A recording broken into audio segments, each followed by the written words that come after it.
Hi, in this video we're going to see how to use Daz3D characters with Rigel. Open the Rigel plugin Daz3D map. Inside it, you'll find a blueprint called BP Rigel plugin Daz3D. In the components list, you'll find a skeletal mesh called Mesh, and the skeletal mesh set is a template that we're going to replace. Before going any further, you need to make sure that the Daz2Unreal plugin is enabled. So go to Settings, Plugins, and make sure that under Importers, the Daz2Unreal is enabled.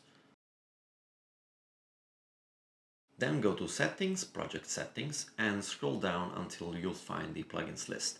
Select the Daz2Unreal settings and make sure that the Fixed Bone Rotation on Import is selected.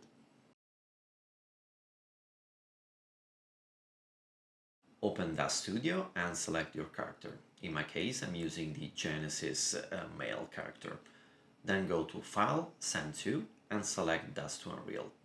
A window will pop up with some settings. You can choose the name if it's going to be imported as a skeletal mesh, and you can also export the morphs, which we're going to do.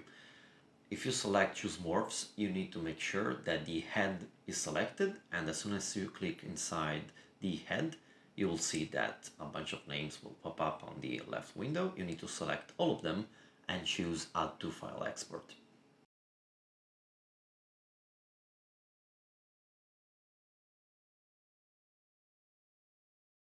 Hit Export, and Daz is going to export all the content inside Unreal.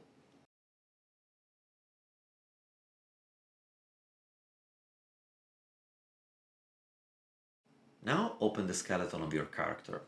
Within the Retarget Manager, you'll notice that the rig as humanoid is already selected. What you need to do is to press the Clear button, and then you need to press the Load button. You'll see there that you have a Daz3D mapping template already available.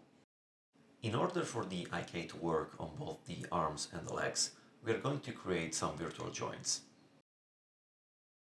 So for the leg, what you want to do is to select the L-type band, right-click, add virtual bone, and you're going to choose the left shin.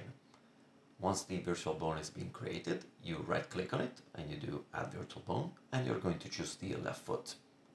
You need to do the same thing also for the right leg as well.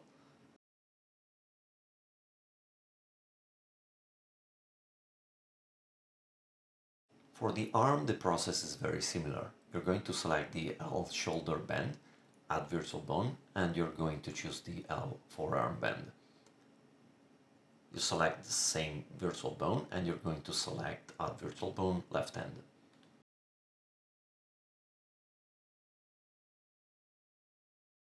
Open the BP Rigel plugin Daz3D, select the Mesh skeletal mesh, and you'll see that there is an animation blueprint called Daz3D Anim Blueprint. Open both the Daz3D Anim BP and the Daz3D T-Pose. Now we are going to use the skeleton of your imported character and replace it inside both the animation blueprints.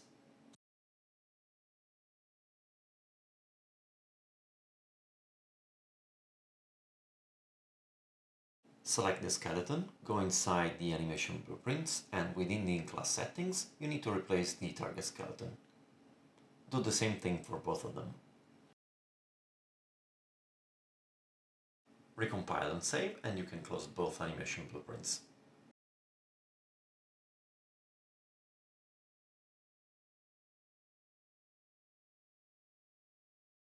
Now select your character, and inside the BP Rigel plugin Daz3D, you need to replace the reference for both the Mesh skeletal mesh and also the SK reference skeletal mesh.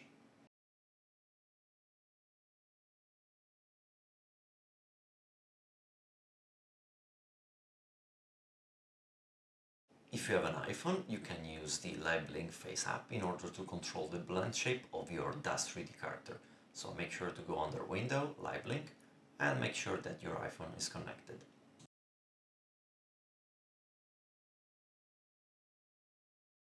Then go to the Daz3D animation blueprint, and the very first node that you'll see inside the animation blueprint chain is the LiveLink pose. In there you can select your iPhone. For this demonstration, I'm going to use the Valve knuckles and I'm not going to use any elbow trackers.